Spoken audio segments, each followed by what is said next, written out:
el hombre y la mujer se unen de tal manera que son figura del amor de Dios. Papá y mamá es Dios, unión, amor. Eso es lo que en el matrimonio se ve, ¿no?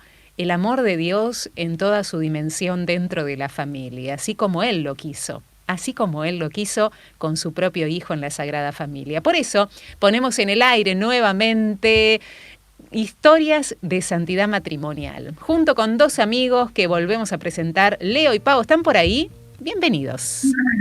Hola Vero, ¿cómo estás? Buenas tardes. ¿Cómo estás, ¿Cómo andas, Vero? Pau? ¿Todo ¿Todo bien? bien? Hola, ¿Todo Leo. bien? Hola, ambos. Una alegría volverlos a ver. ¿Están en lugares diferentes hoy? Hoy sí, ¿no? Vuelven a estar Sí, en Hoy sí, diferentes hoy sí. lugares.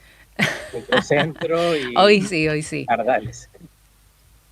Bien, bien, bien. Pero igual unidos, en el mismo amor de Siempre, Dios. Hoy siempre estamos hablando unidos. de la figura del Padre, ¿no? Y tomábamos el ejemplo del matrimonio para decir, aquí Dios se manifiesta en forma especial, en la unión de un hombre y una mujer para formar una familia. El amor de Dios presente en esta hermosa creación del Señor, el hombre y la mujer. Chicos, hablando de esto, hay muchos matrimonios que van a ser reflejo de qué tema en particular. Matrimonios que nos van a estar enseñando qué en el día de hoy. Cuéntenos. justamente Vero de cómo amar como Cristo, pero desde el matrimonio y la familia. Así que Uy, qué nada, lindo, che. qué Qué sintonía, ¿eh? bueno. Impresionante. Qué hermoso tema, qué belleza. Y siempre empezamos con una frasecita, con una explicación, para después ir a historias de matrimonios concretos, que a lo largo de Ujú. la historia nos han dado una huella de santidad, de ejemplo de vida para que sigamos. Así que pantalla plena para ustedes y adelante.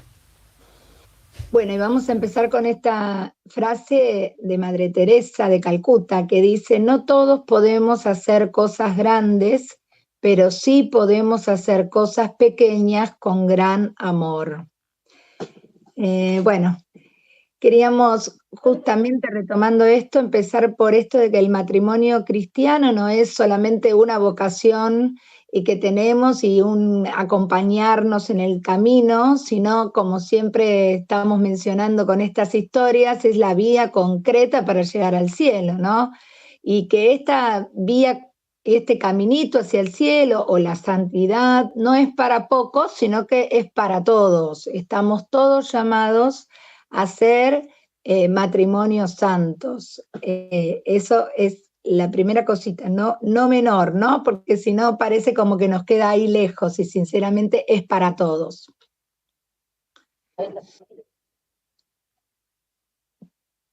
Así es, tal cual. ¿Y qué vías tenemos para hacer esto, no? Bueno, el apostolado, ¿no? Es justamente transmitir a Cristo con la propia vida, es a lo que todos los bautizados estamos llamados, siendo testigos del Evangelio. Y eso a todos nos saca de nuestro egoísmo, de nuestra interioridad como cáscara, ¿no? Impulsándonos a salir al encuentro del otro.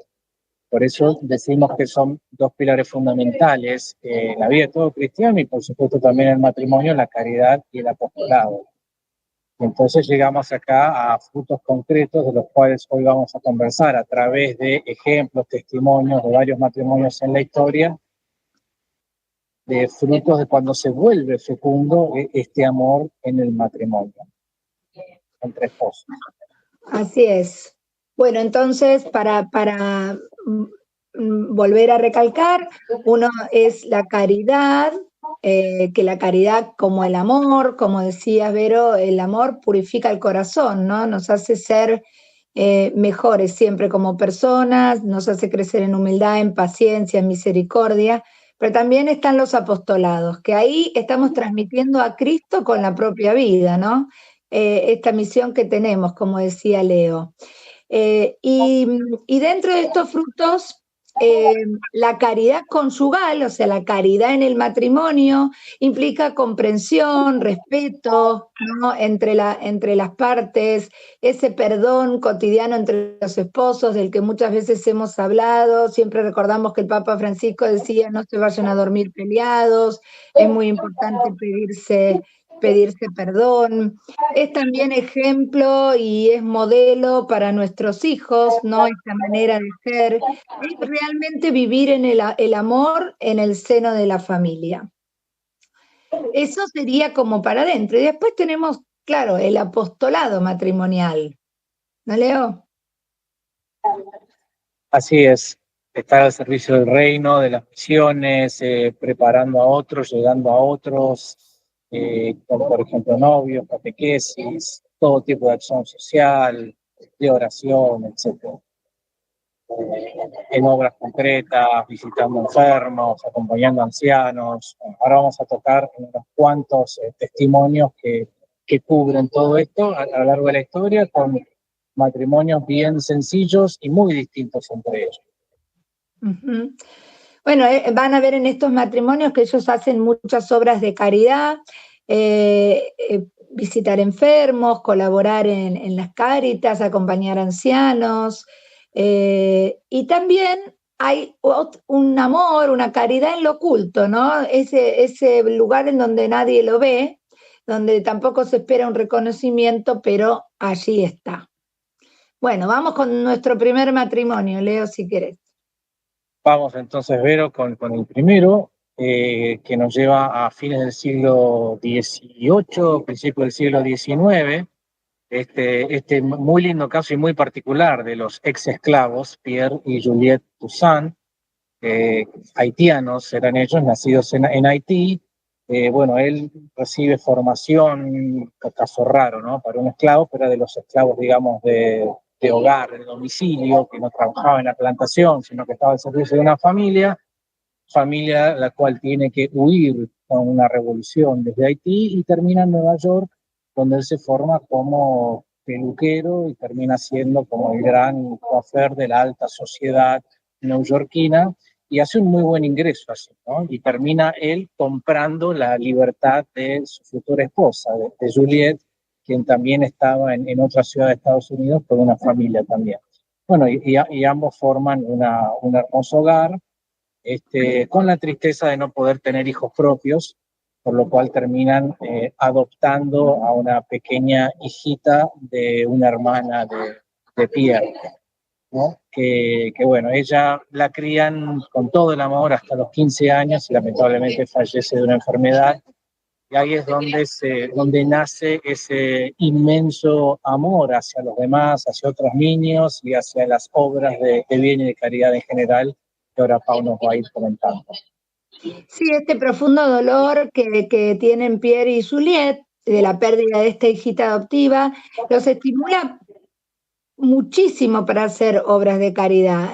Se empiezan a dedicar a los necesitados, ¿no? Dedican todos sus recursos, sus dones, su tiempo y su hogar a obras de misericordia y generosidad. Se esmeran creando niños de color, niños huérfanos de color, uno tras otro, los mandan a la escuela, cuando tienen una edad suficiente les enseñan un oficio. Pierre va a decir en un momento, nunca me he sentido esclavo de una persona, pero soy sirviente del Dios Todopoderoso que nos creó a todos. Cuando uno de sus niños está necesitado, estoy feliz de ser su esclavo. Pierre tiene esta maravillosa capacidad para cuidar enfermos también, sabe de la importancia de prestar su escucha y consejo a los débiles. Uno de sus amigos dice de Pierre, su piedad por el sufriente parece participar de la ternura del Salvador en la tumba de Lázaro. Bueno, a menudo los asiste en su casa con los más humildes servicios y es requerido como acompañante de pobres, sin paga de ningún tipo. Durante la epidemia de fiebre amarilla asiste personalmente a los enfermos y cuando hubo un pánico y muchos estaban siendo abandonados por sus propios familiares, también él ayuda. Descubre en ese momento a un pobre sacerdote enfermo y a otro hombre que se habían quedado solos y bueno, él los va asistiendo. Eran extraños, pero igual él los llevaba a su casa donde los cuidaban hasta que sanaban.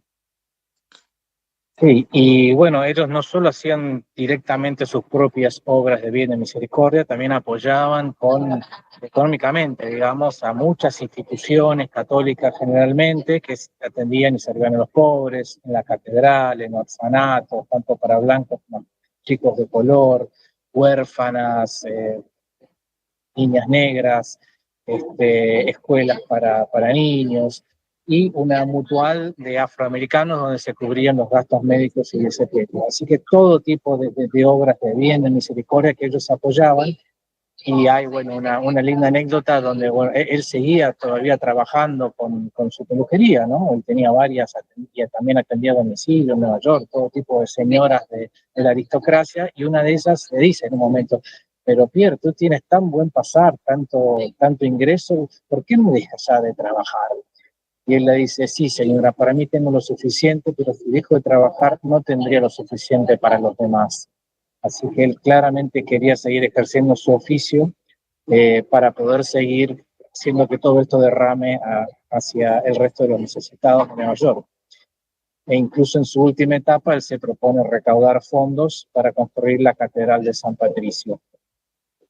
Ahí hay otra muy linda anécdota, que es que cuando este sueño se concreta y llega el día de la inauguración, paradójicamente no lo querían dejar ingresar debido a que era negro, ¿no?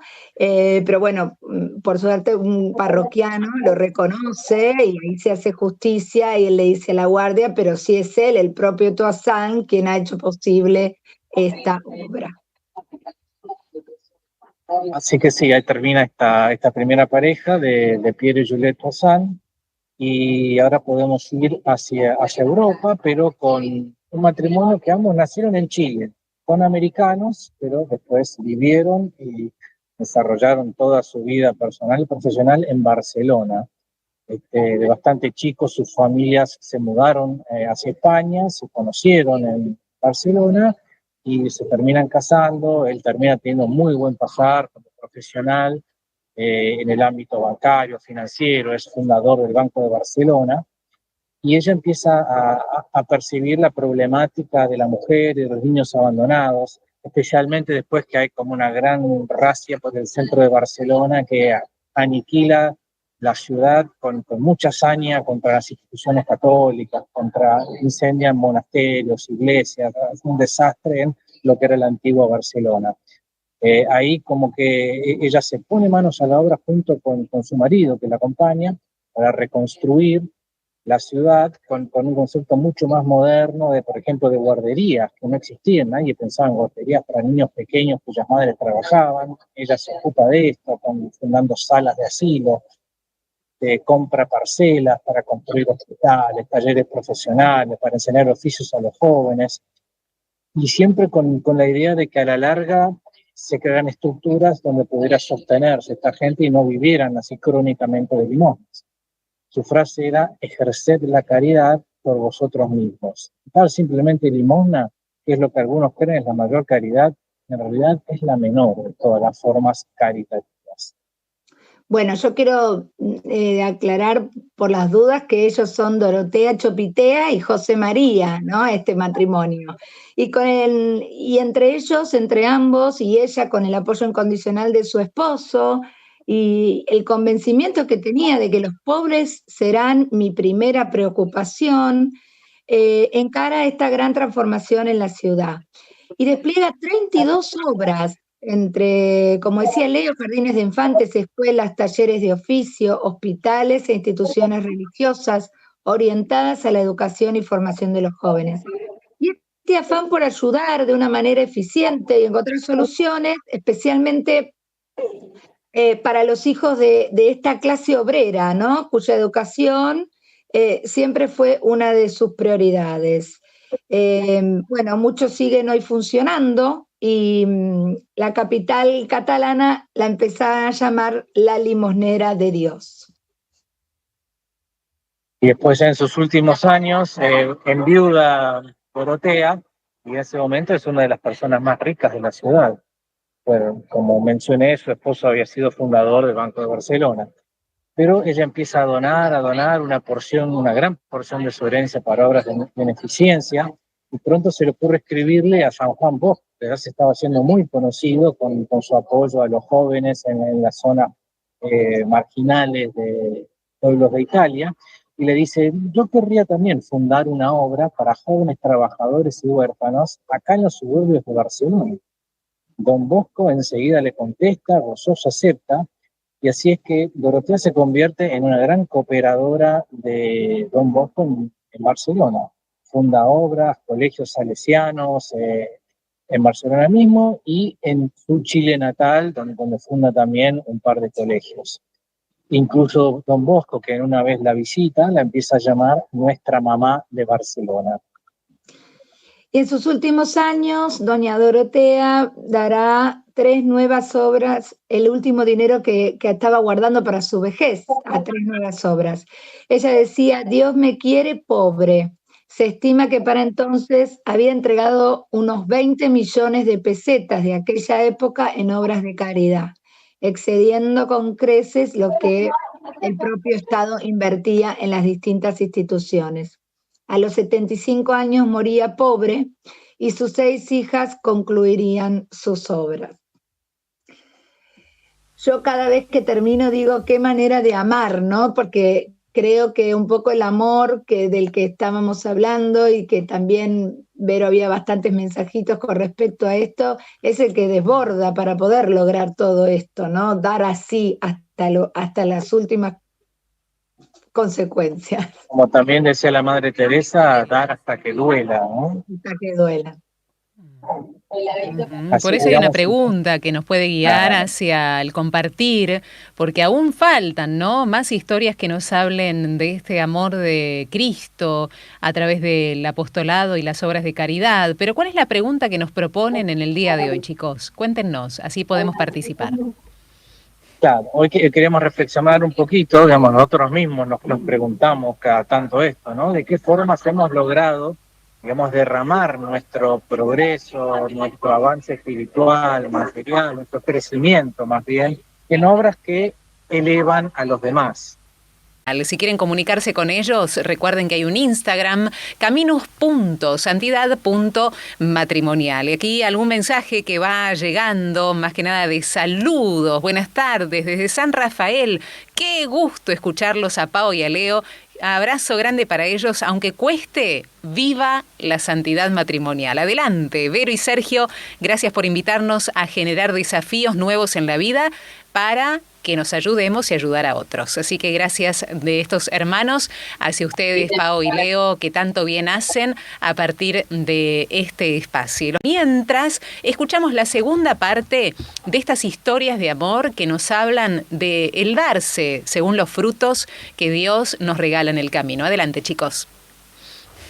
Bueno, llegamos ahora a 2 ejemplos, testimonios de parejas del siglo XX ya, uno de la primera mitad, otro de la segunda mitad del siglo XX.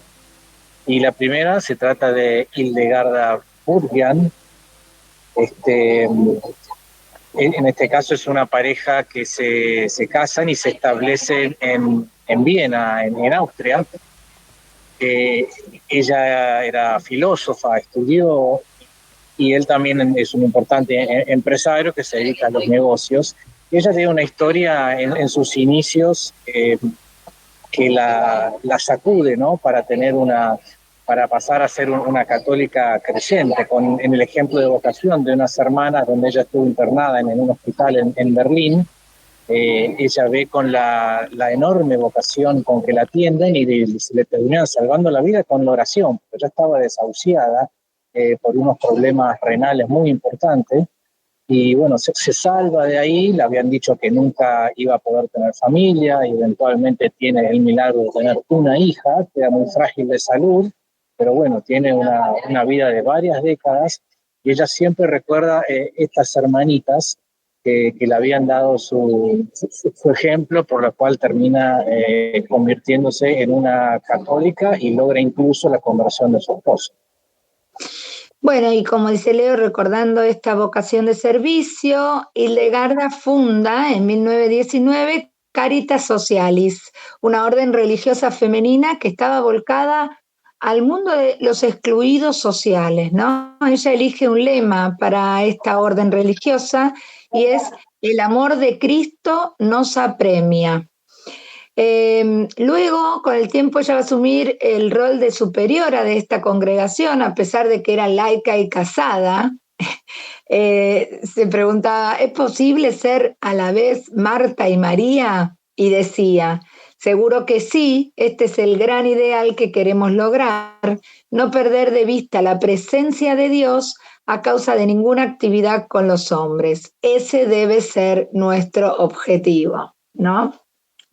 Y desde su obra organiza una agencia de empleos, hogares para los convalecientes, hospitales para enfermos y dementes.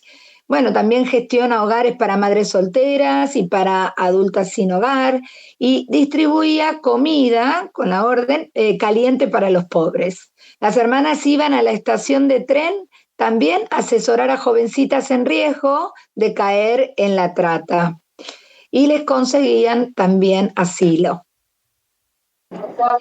Y muy parecido con quien veíamos antes, con Dorotea Chopitea, la chilena que vivía en Barcelona. Hildegarda tampoco cree en un asistencialismo crónico, sino en poder lograr devolverle la autoestima a los desfavorecidos, necesitados, a los marginados.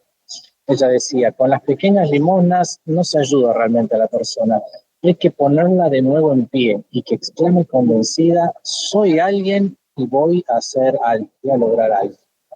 Ella incluso durante un tiempo de un año y pico tuvo una vocación política de legisladora, fue la primera mujer elegida al Parlamento austríaco y bueno, es considerada incluso la primera política beata, aunque esto fue un breve periodo de su vida y no es en lo que nos estamos centrando hoy, que es más en la parte de la vocación de la caridad social y cristiana. Ella, en su comunidad de hermanas, ella propuso la pobreza evangélica y la castidad. Y ella presidía esta comunidad, pero a la noche regresaba con su familia a su misión, a su mansión de un barrio aristocrático. Y en su despacho era como una especie de doble vida, pero que ella hacía que fluyera para canalizar recursos desde la aristocracia hacia los espacios más necesitados de la sociedad, recibiendo a lo más selecto del mundo político y económico y agitando así la conciencia de que tenían que ayudar con loterías, con recepciones para recaudar fondos en los salones imperiales a las obras para los necesitados. En un momento, Hildegarda reflexiona con respecto de su vocación. Dice, sin duda, yo hubiera entrado en una orden religiosa y qué fácil se habría desarrollado mi vida. Pero todas las obras que he creado no existirían. Estoy convencida que fue así según los planes de Dios. Fallece con su cuerpo desgastado por la caridad con solo 50 años, ¿no? Había dado todo. Sí, así es. Incluso en ese momento ya tenía tal imagen, la habían llamado la conciencia del Parlamento cuando fue legisladora y por ese tiempo estaban convenciéndola para que fuese ministra de Acción Social, un rol muy nuevo en ese tiempo. Pensemos de vuelta que estamos en la primera mitad del siglo XX, pero ya estaba muy frágil de salud y unos pocos años después ella fallece. Fue beatificada hace no mucho, la Beata Hildegarda Burgian. Y el último matrimonio que vamos a compartir hoy, que bueno, también todos están reflejados en nuestro libro, es del venerable Vittorio Trancanelli, su esposa Lía. Ellos eran italianos, en realidad ella todavía vive. Y bueno, ellos se casan y ya de muy joven él empieza con unos problemas gastrointestinales muy importantes, tiene varias intervenciones, termina con teniendo que llevar uno de esos apósitos de por vida, pero no hacía que nadie se diera cuenta de eso con la sencillez que tenía y seguía trabajando y se hace cirujano. Y ahí empieza su etapa de enorme caridad familiar junto con su esposa, valorando cómo él había salvado su vida también de aquellas intervenciones, dejan de lado el haber sido, querían ser misioneros en Brasil, especialmente, enseguida se dan cuenta que no era la voluntad de Dios por la fragilidad que él tenía que quedarse bastante tranquilo en su ciudad, pero que podía hacer muchísimo en el hospital donde él trabajaba y en su zona. Sí, y gracias a esa enfermedad y a lo que le pasa, al igual que los otros matrimonios, ¿no? Esto de cómo lo que va viviendo cada uno le despierta este gran amor por hacer por los otros, él adquiere una sensibilidad hacia todo tipo de sufrimiento. Entonces, junto a Lía, su mujer, abren una casa a la acogida. De la red solidaria crean con 5 familias amigas que nace una asociación para acoger a mujeres y niños en dificultad. Vittorio sería la fuente de inspiración y el modelo. Al tiempo que criaban a su único hijo propio, reciben 7 niños entre adopción y en acogida, ¿no? Y él no se cansará de repetir, el Señor nos dice, si yo, el Señor y Maestro, os he lavado los pies, también vosotros tenéis que lavaros los pies el uno al otro. Tenía un compromiso muy grande con sus pacientes y la cercanía a los que sufre hacía que sus compañeros lo empezaban a llamar el santo del quirófano. Y no se preocupa él en escalar posiciones ni en el progreso económico. Va a mostrar que la confianza y la esperanza en la providencia eran los más importantes. Y decía, con un Padre, Dios, tan rico, ¿cómo habré de preocuparme por el dinero? Dios no te abandona jamás. Sí, y hay una anécdota donde él está con sus colegas médicos después de una cirugía, conversando, dónde iban a pasar cada uno sus vacaciones, cada uno contaba dónde se iba a ir, dónde iba a viajar, iban a esquiar, iban a la playa. Y él se quedaba en silencio, ¿no? Hasta que en un momento él pregunta quién podía cubrirlo en el quirófano al día siguiente. Y ahí le dicen, ¿y vos por qué vas a faltar entonces? ¿Qué vas a hacer? Y él dice, no, yo solo voy al juzgado a recoger a un niño que vamos a tener en casa, ¿no? Es que con Lía, con mi esposa, nos gusta divertirnos así.